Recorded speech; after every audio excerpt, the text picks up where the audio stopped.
Nodir aka qarang, hozir ko'pchilik uy bekalari aynan kapsula bilan o'sha kiyimlarni yuvayotganida xatoligiga yo'l qo'yishayotgan ekan, ya'ni o'sha kapsula erimaslik holatlari, kiyimlarga yopishib qolish holatlari kuzatilyapti.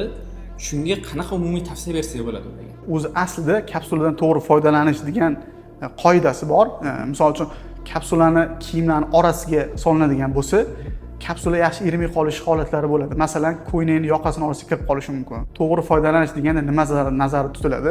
Pustoy barabanga birinchi kapsulani solish kerak, keyin kiyimlar kirlar solinadi, rejim tanlanadi, baraba aylantiriladi. Keyin suvni gradusi ham issiqroq bo'lishi kerakmi ular erish uchun?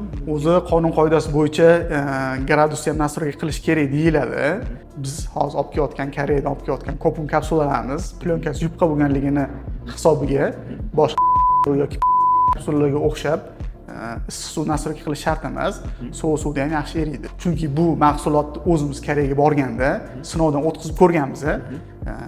Oddiy bir stakanga sovuq suv solib, bitta kapsula solib, 2 minut aralashtirganimizda plyonka yo'q bo'lib ketgan.